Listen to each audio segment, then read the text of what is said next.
So, I guess this is a podcast. Wait, what? Is that what the young kids are calling it these days?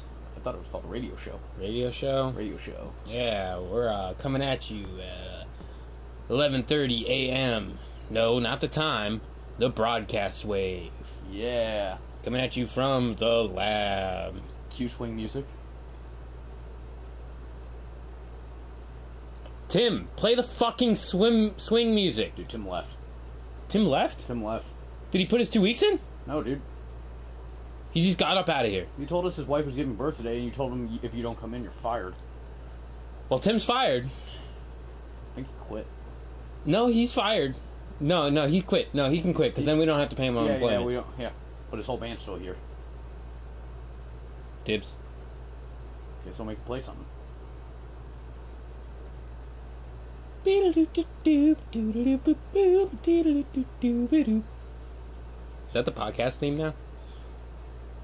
I hope not. I'll cut that sound bit from this, and that's going to be the podcast intro theme from now on. Oh, God. That assumes that I put more than 2 minutes of work into editing this podcast, which is not the case. Anywho, so this is episode 22, I believe, if I'm not mistaken. If I release them in order, which, I mean, probably should. Continuity is important, I suppose. Yeah. We're going to talk about stuff. I got this fuck here. What's your name? Simon. Simon, okay. I got Ian here. Let's not confuse the people at home now. Oh, you're right. Audio friendly. Audio friendly podcast. Well, hopefully they're consistent listeners. They know who I am at this point. Unless you're a new listener, in which case, welcome. I'm Ian. Unlike John, he kept calling me Simon. Yeah, I have a knack of doing that. Yeah. And I am John. Getting back to basics again. Yeah. Just John and Ian shooting the shit for however long we feel like shooting the shit. If you guys can see me right now, I'm shooting finger guns. Yeah. Yeah. Yeah, finger guns. But, yeah. So, what's been going on in the world out there? One thing that is, although, like, tragic, still amusing to me is Trump's whole denial of his blatant fault in the deaths of the Puerto Ricans. And the one thing that he admitted fault for is literally the one thing that was out of his control. He said that the 16 people who died during the hurricane, like, weren't, like, he was like, aside from that, everything else is not my fault. And it's like, technically that is the one thing that really wasn't your fault in the first place. It was a hurricane. You can't stop a hurricane. So some people might die. Bitch, watch me try!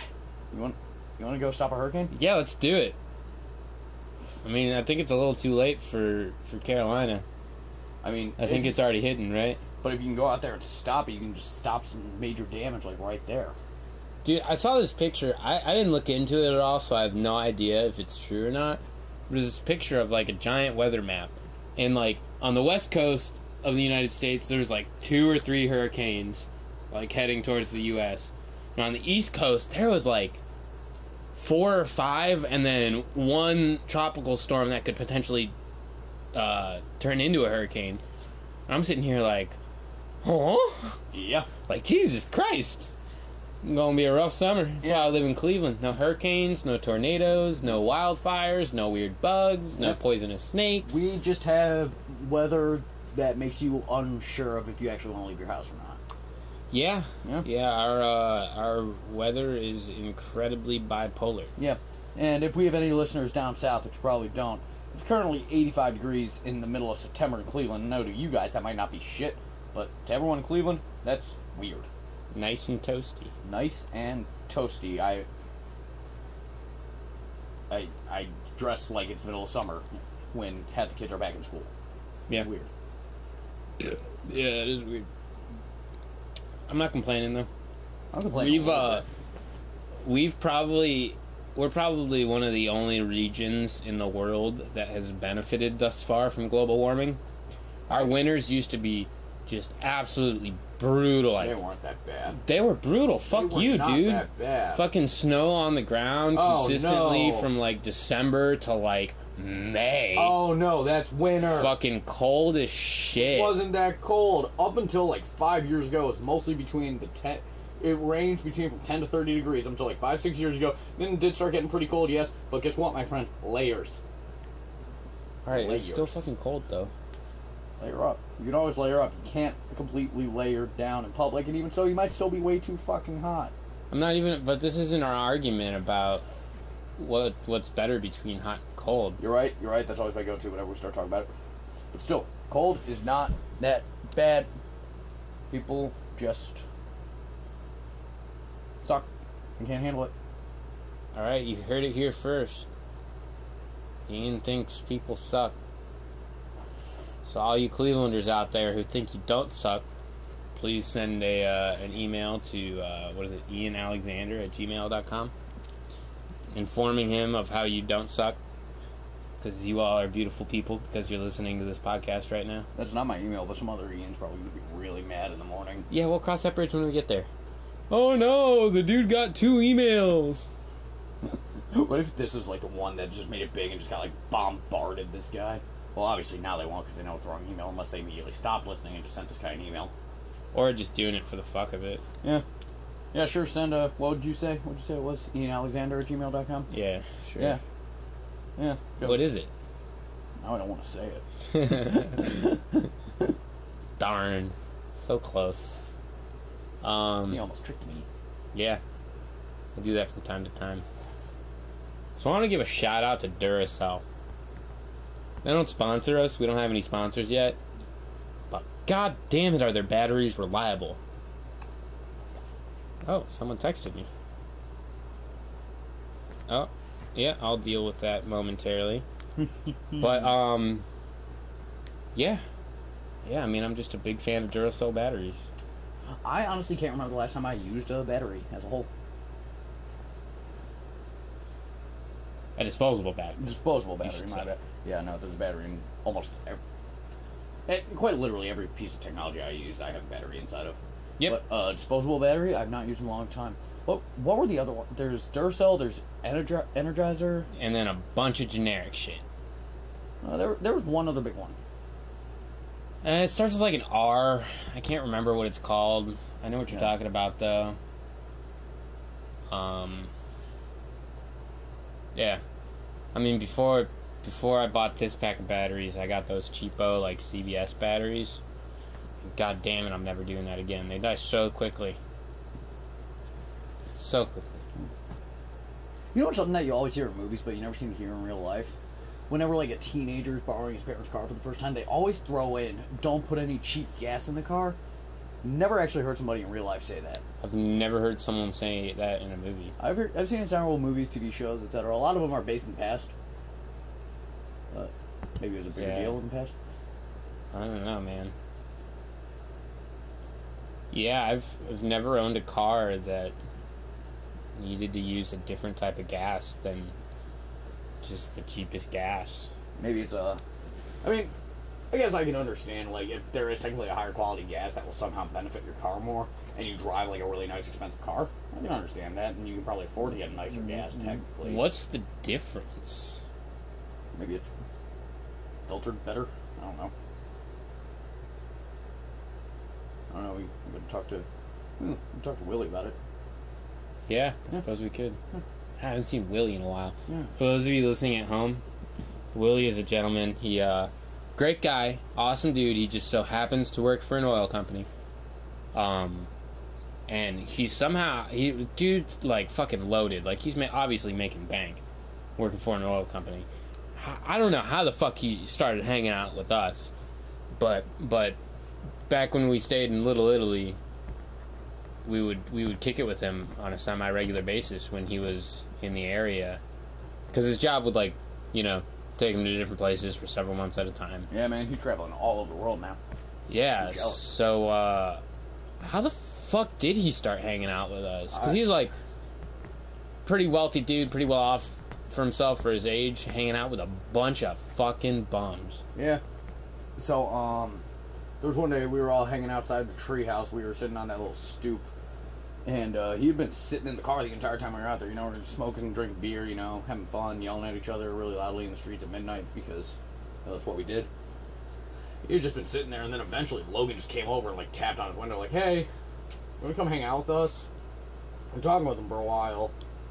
And he just explained that, like, his buddy was, like, getting stuff from his ex, but he'd been in the house for, like, an hour or so. He assumed they weren't breaking up anymore. Yeah, they was fucking. Yep. And then I remember I had gotten a gyro from Gas USA. And when I'm talking about a gyro from Gas USA, I won't say Euro. I feel like that'd be an insult to Greek culture by calling that a Euro. Yeah, that's straight up a gyro. Yeah, that is Americanized as all hell. So, I went to throw it across the street, and the packaging burst open, and I got tzatziki sauce all over his friend's car. And I was like, oh man, I'm sorry. Willie's like, hey, don't worry about it. He left me out here for a fucking hour and a half. And I was like, alright, cool. And then, I don't know, I blacked out or went somewhere or something, I don't know. And I just came back in the house, and he was just sitting upstairs playing cards with everybody. I wonder if he just, like, abandoned... I'm cool on that. I wonder if he just, like, abandoned his friend. Yeah. Or, well, it was his friend's car, so... Yeah, maybe he just said, fuck him. His friend just assumed he left, took an Uber or something. Yeah, but, yeah. So shouts out Willie. Shouts out to Willie. I know you're probably not listening to this, but on the off chance that you do, you're awesome. Yeah, hell yeah. Bless your soul. Yeah, we miss you, buddy. Lots and lots. Be safe out there. Yeah, man, we're really scraping the bottom of the barrel for topics of conversation. Not about Willie, of course. Willie is great. Yeah. Plenty of stories about Willie. Yeah. But I did definitely vamp about batteries for a good couple minutes. Yeah, you give a little shout out to Duracell. By the way, Duracell, if you are listening, we could use a sponsorship. We don't need much. Honestly, just like a couple of free batteries once a year. That we promote you every show for that. Yeah, Duracell. If any representative from Duracell is currently listening, I will absolutely rep the fuck out of you guys if y'all give me free batteries. Yeah. If I never have to buy batteries again, that would be great. Yeah. I do not have rechargeable batteries for my Xbox controller. Do you know what we literally sound like right now? What do we metaphorically sound like right now? We metaphorically sound like if we were on like season 6 or 7 of a TV show, and the TV show on it, like you had some type of creative writer or radio host, TV show, where they're just pretty much just throwing shit out there just to keep it on the air. That's kind of what we sound like. Yeah. Yeah.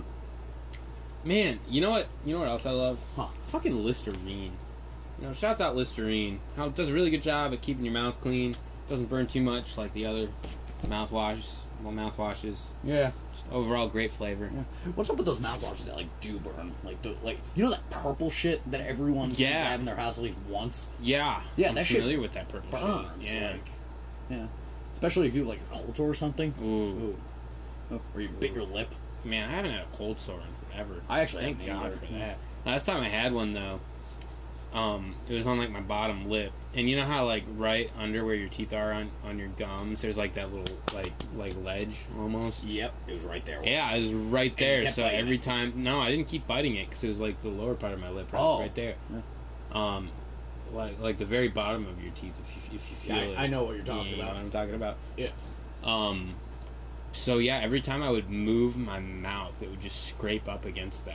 Oh, it fucking sucked. Oh my god. Oh my god.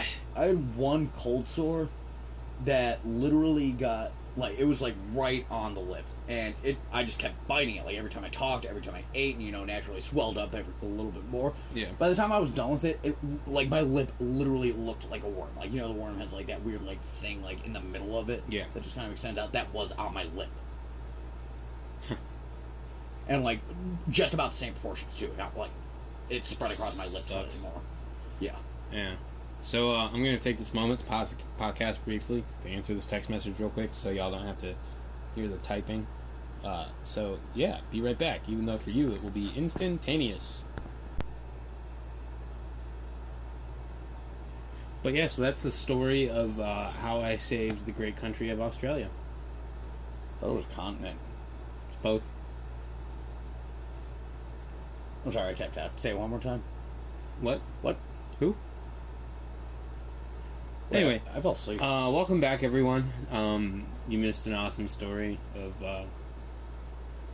how I saved one of the greatest countries on earth. It involved emus. Yeah, it did. It did, but let's not beat the dead horse.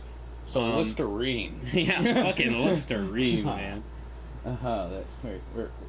Man, also shouts out for reals though, like on some real shit to these spark. So it's Henry's Hard Sparkling Water, and goddamn, are they fucking awesome? They're like alcoholic LaCroix.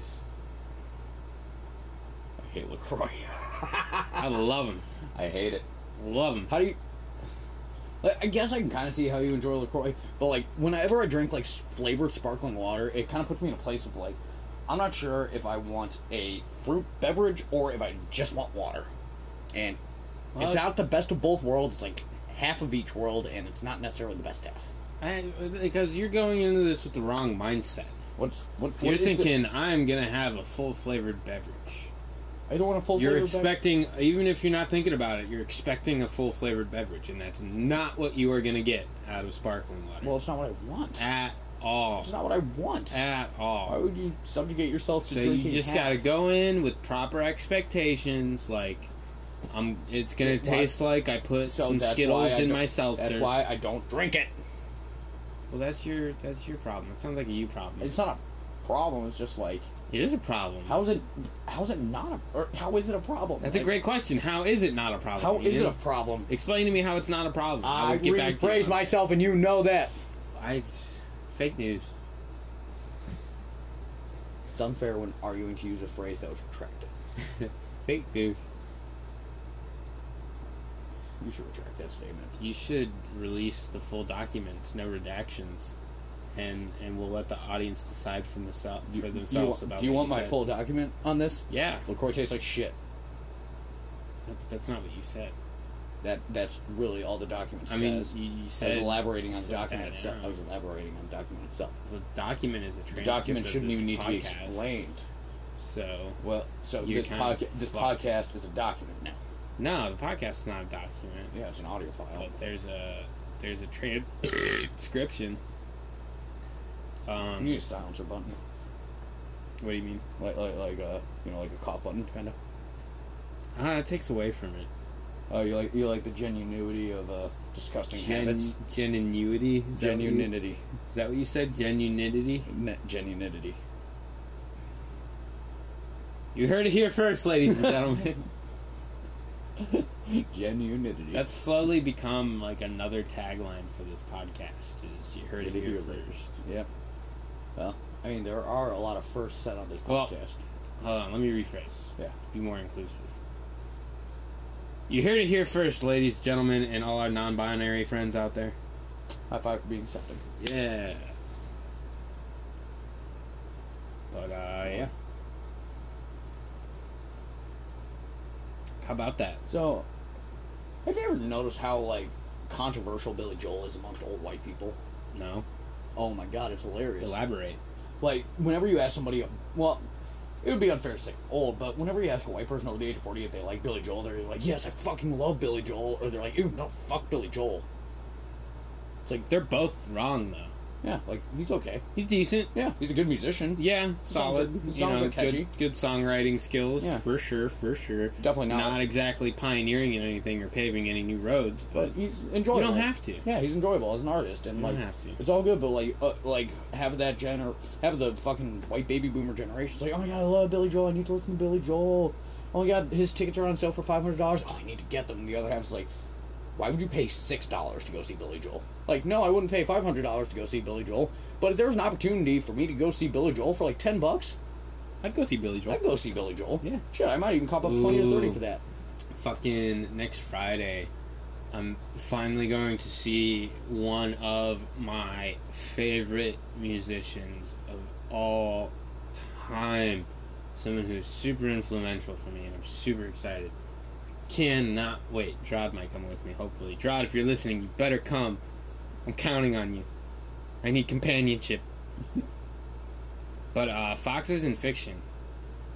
Cannot wait. I'm playing at the tavern. Beachline Tavern. And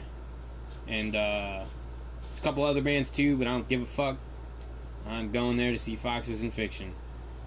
Super good, like, ambient dream pop. Phenomenal. If y'all are interested in that kind of thing, check out the album Ontario Gothic. One of my favorite albums to do illicit substances to, particularly of the hallucinogenic variety. You mean like Robitussin? No comment. No comment. It's not. That's not a psychedelic. That's a dissociative. Yeah, that was the joke I was making. I don't think it was. No, I was making a new joke. I don't think it was. I think you're retroactively making a joke. Even though that's the story of my life. So you mean I am making a joke? Retroactively, though. Oh. Yeah, that's what I do. Yeah. Yeah. Yeah. Yeah. But, so yeah. Everyone listening at home, pause it for a second. Go listen to a little bit of Foxes in Fiction. Come back and tell me it didn't change your life. Yeah. Right now, call in. Yeah. We'll be sitting here. The number is 21...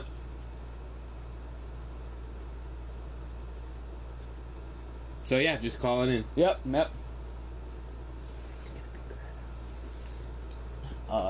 Yeah. So, you know what I found out recently? What did you find out? There is a man who dishwashed his way across all 50 states and wrote a book about it.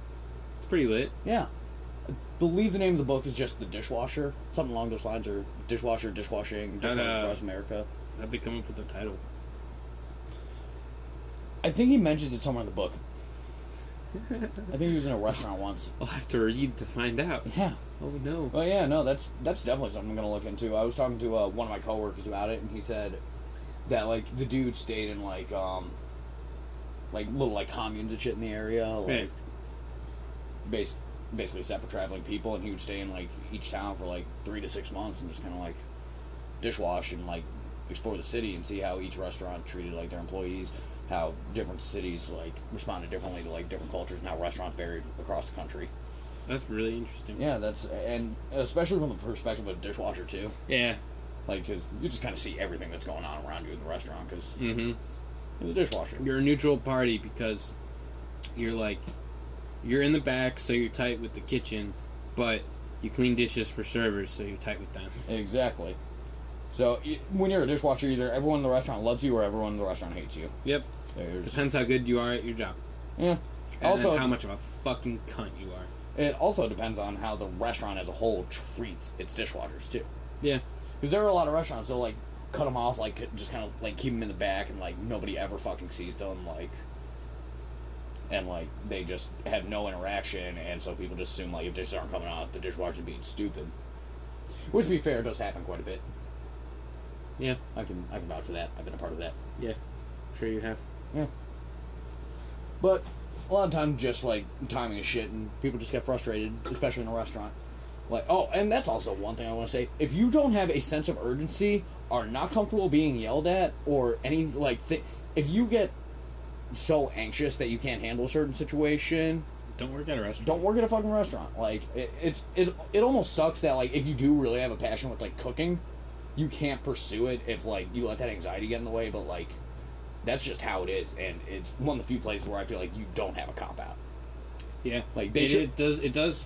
On the other side of that coin, it does provide an opportunity for people to try to overcome that anxiety. That's true. Like for me, I've dealt with social anxiety pretty bad my whole life, especially when I was younger. It was a lot worse when I was younger. When I was really young, I would not be able to like if my dad asked me to go into the store to like get him some Skittles or some shit, I would have been absolutely just petrified. Yeah. Like I wasn't able to do it. Me too. And that improved over time, obviously. But one thing that helped a lot, more so with interacting with random people, because I got to the point where I was pretty comfortable with my friends, but then random people would always still freak me out.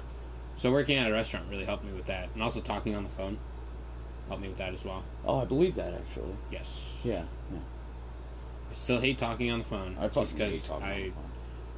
I can't like... I can't focus on the conversation. Can't read people. Like, Yeah. I need to see their face. Yeah.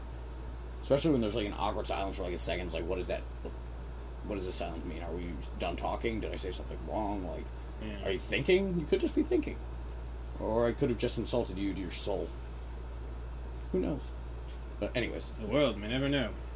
But yeah, so, I mean, you know, depending on how you're able to cope with it and build on yourself. Not that I'm trying to talk down to anyone who can't do that, because obviously every single person is different. But, you know, some people can use it as a tool to chisel away at the block of marble that is anxiety. Also, if you're naturally laid back and not concerned about timing, and it'll be okay, don't work in a restaurant either. You need a little bit of anxiety in there. Not a whole lot. Not so much that you can't handle negative situations around you, but you need to be at least aware and urgent enough to do the job at hand, because it's just it's fast paced. You gotta move. You gotta get things out. You gotta keep it going. And I don't have time to stand behind somebody who takes like 10 minutes to get up the fucking stairs. Not even because physically they can't, just because they don't feel like they need to move that quickly. Yeah. I don't have time to deal with you being chill. Man, you know what's crazy? Working at a Buffalo Wild Wings on Super Bowl Sunday. That sounds like one of the worst experiences ever. Holy fuck. Well, I mean, it really depends on the skill of the people you're working with. I can see that. Because if things are running smoothly, it's kind of a cool experience, because it's, you know, it's like working in a well-oiled machine. I mean, don't get me wrong, it still sucks. There are still challenges. Yeah. But, like... It just keeps moving. Yeah, it just keeps trucking along. But, man, when it's not working, you deal with some angry people. Oh, I bet. But yeah, so how we would do it is, you know, we would start taking orders several weeks prior. And you would order for a time slot. So there were it was like 4 15-minute time slots per hour. And the limit was like 300 or 400 wings, something like that, per 15 minutes. That's how much we were pumping out, bro. Peak time, like 4 p.m. to like 7:30 or 8, just pumping out 300 wings every 15 minutes. And we over the course of a Super Bowl Sunday, we probably sell close to 6,000 wings at least. That's a per lot restaurant. That is a multiply that by how many? Dude, that's 3,000 chickens. Wait, you said 3,000 wings? Like 6,000. Like 6,000. That's 3,000 chickens. No, it's actually 1,500 chickens. Oh, because they're the wingdings. Oh, okay. So it's the flat and the drum. Huh. Yeah. Oh yeah. I should have known that. So I guess I should rephrase. We sell 6,000 wingdings. But we all know what I meant. Wait, no, still at the end of the day, that's still 3,000 chickens, though. No, it's because each chicken has 4 wingdings. 2 wings. Each wing contains 2 wingdings. Oh, okay. Yeah, you're right, 1,500. Bitch. Shut up. I know how to math. Don't question my knowledge on chicken wings. I worked at beat-ups for 5 years. Sorry that I was trying to understand the subject better. You weren't trying to understand the subject better. You're trying to one-up me. No. Correct me. That's how I understand the subject better. Be an better. asshole. That's how I do it. That's how I learn. How about you just fucking listen? That's how you look. I'm not good at that. What? What? Exactly. Bitch. Okay. That escalated so quickly. All right, but I kind of loved it. And it decompressed just as quickly. That's what being friends is all about. Yeah, that's, yeah. Yeah. Yeah, that's the downhill perspective. Hey, it's funny because that's the title of the podcast. Yeah. Yeah. You know what I started watching recently? What's that? The Good Place. What's that? It's a show about like the afterlife. And what's that? Go on. And in the show, there is heaven and hell. The equivalent in the show is the good place and the bad place. And this woman is, she She goes to the good place, and then the whole show is just based on the fact that she was actually supposed to go to the bad place, but there was like almost like a bureaucratic mix-up, and she ended up in the good place. And it's almost like the people who, if we're talking like Christian mythology, would probably be the equivalent of angels, can set up like specific heavens for people who like are supposed to end up there when they die. And like you get to like meet like your technical soulmate while you're there and all this stuff, and you get to live out your life in paradise if you make it into the good place. And this is the dude is played by Ted Danson, who I love. Sam Malone, Cheers, CSI. Good actor, very good actor. And he's like the head of this, and it's like his first project, and he's like freaking out because this one girl got in, and like how we were talking about a finely oiled machine, like one thing goes wrong and kind of spiral. It's pretty much the same thing. Like one mistake happened, like he accidentally let a person who's supposed to be in the bad place come to the good place. And when you're in the good place, everybody's good. You know, they're like just genuinely good people. Like, don't get me wrong, they can be kind of dickish, they can be condescending, maybe a little argumentative. But at the end of the day, they don't do mean things to other people. Like, they just don't. Like, if they're making fun of each other, it's just like joshing. It's not like genuine insulting or anything like that. And having this girl here, every time she does something bad, something goes incredibly wrong in the place because bad things aren't supposed to happen there. The computer's not prepared for bad things to happen. And it's just kind of a fun show about her like attempts to stay there, and like how she's trying to, because she is like genuinely a not good human being, but she has a shot to be in virtual heaven forever because, well, first of all, her technical soulmate who's helping her was a philosophy teacher specializing in ethics. How perfect. Right. Yeah, it'd be interesting if like in the future, if they get to the point where they can like scan and replicate like a human consciousness into a computer, if they then created like the most concrete form of a religion ever, in that like it's like a cult where when you die, based on your actions in life, they upload your consciousness to either heaven or hell. That sounds like the worst form of totalitarianism. Actually, right. That's freaky sounding, but god damn it, I better write that book now before that idea's taken. Dude, you just put it online. Well, technically you haven't yet. I mean, I could bleep it out. Yeah. Just completely bleep out total concept. Dude, no way! Yeah, just like 15, 20, 25 seconds of just beep. Yep.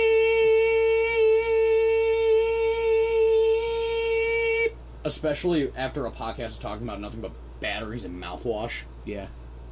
Then we have one awesome idea. We gotta bleep the whole thing out for copyright issues. Yeah. Well, not really copyright issues, just preserve my idea issues. Yeah.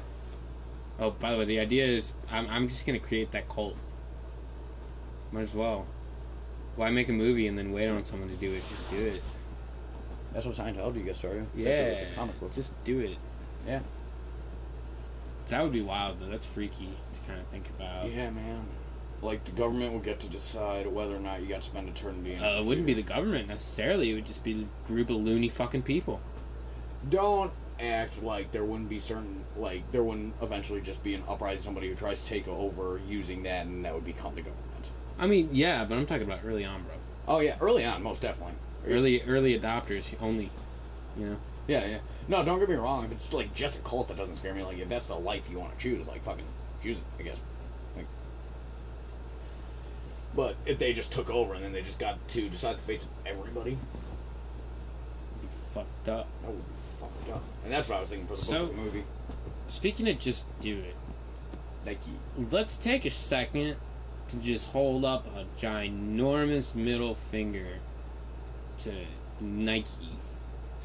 Fuck you, Nike. Yeah, what do you... Don't pretend to be all in favor of humanitarian efforts and human rights and all that good stuff by teaming up with Colin Kaepernick. Not trying to diss Colin Kaepernick in any way, shape, or form. He's taking advantage of the opportunity he's been given to further his platform. That's respectable. What is not respectable is Nike doing that for the sole purpose of trying to gain profits whilst committing still egregious human rights violations in the factories that produce their products around the globe. Not only that, but there have been some pretty severe issues with with some of their higher ranking business people and sexual assault. That doesn't surprise me. Overall, fuck you, Nike. Yeah. Way to take advantage of a social platform that has little to no effect on you, so you can further use the one that literally enables you to be a company. No. Yeah. Yeah. So thank you for bearing with me through that rant, ladies and gentlemen, and all our non-binary Also, friends out there. I've been seeing numbers like all over the fucking place. Has Nike gained or lost money from this campaign? Gained. Okay, I thought so. I'm pretty sure their net gain or their net grab at the end of the day is positive. Okay. Yeah, because I actually saw two different forms of it. I saw one person saying that Nike's lost this much money since supporting Kaepernick because we don't fuck with Kaepernick. Then I saw another person saying that Nike's lost this much money, and that shows how many racist people there are in this country. And I'm not underestimating the amount of racist people in this country who are discovering that they're fucking all over the place. Well, I'm just now discovering because, white guy. Blinded by privilege most of my life. Blinded by the privilege. Yeah. Wrapped up like a douche, another whitey in the night. It's like, a lot of people were saying that Nike lost money, but I'm pretty sure they gained money, and I'm pretty sure they knew they gained money from it anyways. Hell yeah, dude. Yeah. They probably took a poll. Are they? Like, they sent out a bunch of surveys to their customers, like, hey, are you racist? Check. Is Nike doing anything with all the extra money that it's probably making off this campaign?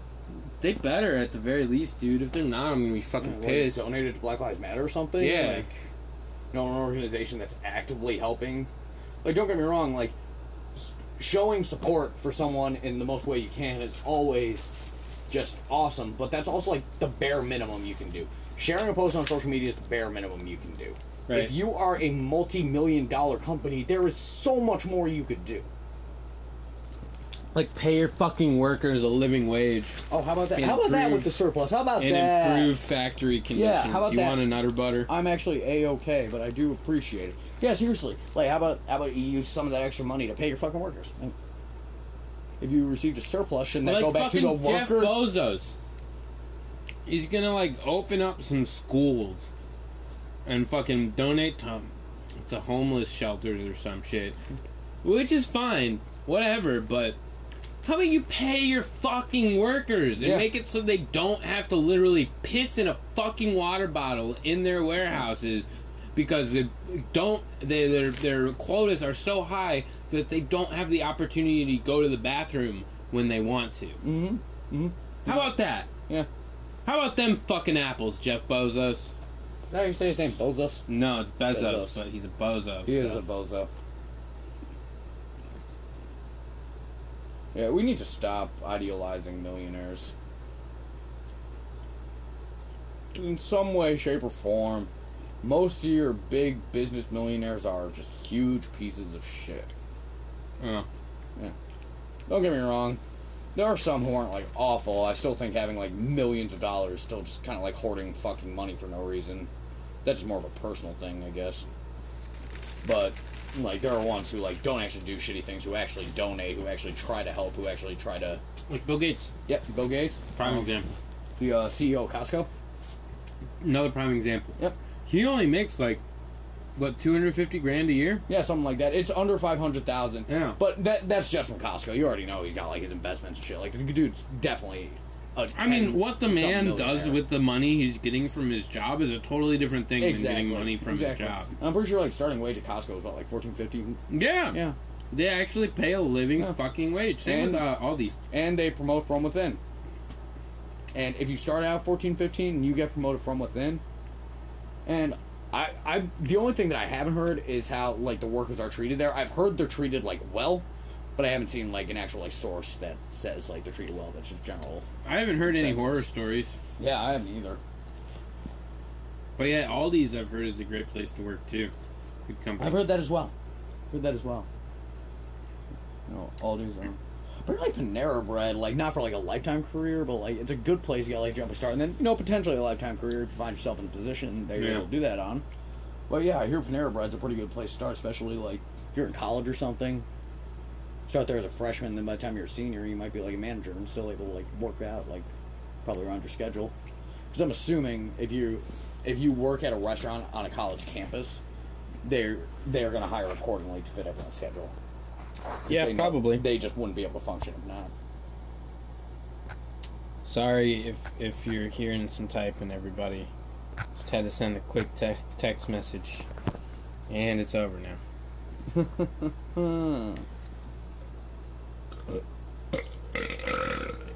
Oh, there it is. That was cute. Thank you. Yeah. Yeah, that one came from deep down. You want to know something that's going to be a bummer to you? No. I'm going to tell it anyways. Fuck you. The other night, someone eerie. said a joke that I ranked an 8 out of 10. Fuck you! I don't even want to hear it. I don't remember. Stop this story. I don't remember what it was. Right now. I don't remember. Stop it. I don't remember. Right now. I don't remember. Don't say another goddamn word, Ian Alexander. I was drunk and I don't remember. What the fuck is your middle name? I don't even remember who said it. What the fuck is your middle name? There's not a story to tell. I don't care. What the fuck is your middle name, Ian? I don't remember it. James. You're lying to me. No, that is my middle name. Ian James Alexander, stop that fucking story right now. I don't want to hear it. I don't want to hear it. I don't want to hear it. No, the story's over. Thank you. I don't remember it. What did I say? That's the story, man. Fuck did I just say? Wait, do they know about my joke thing? No, because the podcast is ending. Let's say we're listening. Bye. Just kidding. I thought about it, but I usually like saying a little more at the end. Yeah. So we are at about 40-minute mark. Thank you, everybody, for listening. We love you all very dearly, especially if you've made it this far on the podcast. I rank jokes and never give it above a 6, and John gets I'm cutting that. Wait, you forget I have editing powers. So what? That just got cut. Why would you cut that? You're an asshole. That would make you such an asshole. Yeah, well, the world's never going to know I'm an asshole, so... What if it was like a Facebook-style conspiracy video with me revealing the truth about the downhill perspective? They tried to silence me, man. They tried to silence me. All right, Alex Jones. No, I don't get people chased out of neighborhoods. Let's not open that can of worms. That's a big can of worms to open. Next time, we'll open a can of worms on Alex Jones. Okay. But yeah, thank you for tuning in once again. If you enjoyed this, please feel free to listen to any of our other 21 podcasts that we've put out so far. Check out Smoke Break Sessions Season 1 on the Downhill Collective YouTube. We are planning Season 2 at the moment. That is going to be October 20th, so if you want to be part of that, we're going to be filming another performance similar to how we did, just with an actual audience this time instead of like 8 of our close friends. Please hit up any member of Downhill Collective, any member of Easy Living Culture, Kadar, Damo, or Randall for tickets. And if you don't know any of the names that I just said, I don't even know why you're listening to this podcast. Post their things in the link of the... I'll post stuff in the description and shit. I'm starting to do that now. Yeah, no, good idea. Yeah, I retroactively went back and posted all links and all the I'm so old proud podcasts of you. and shit. But yeah, so as always, check out Downhill Collective on Facebook, Instagram, Twitter, and most importantly, SoundCloud. I know Aki's working on some stuff right now. He sent us some drafts recently that were fucking awesome. Him and Alex are working on a track that is in the genre of post-Mac. R.I.P. Mac Miller. R.I.P. Mac Miller. Oh, that's a subject that we didn't touch on once. Shit. Well, I mean, the podcast is going to be a few minutes longer now because we can't not talk about it. But oh, it's so sad. God damn it. The world took Mac Miller from us recently. And it's really hit all of us. Really? Pretty hard. Mac Miller is a huge inspiration to every single member of Downhill Collective, really. I think his music spoke to all of us on a lot of different levels. Whether it be his feel-good party tracks or his more introspective tracks. I think every single one of them struck a chord with us all. He was an incredibly talented musician, incredibly talented lyricist, rapper, an incredibly cool person, and he really will go down in history, I hope, as one of the best to ever do it. He was. Yeah. He was. So, Mac Miller, thank you for now providing heaven with the dopest music imaginable. Hell yeah. We'll see you on the other side, buddy. Oh yeah, brother. And on that somber note, we say goodbye. And see you next time, guys. Love y'all. Love y'all.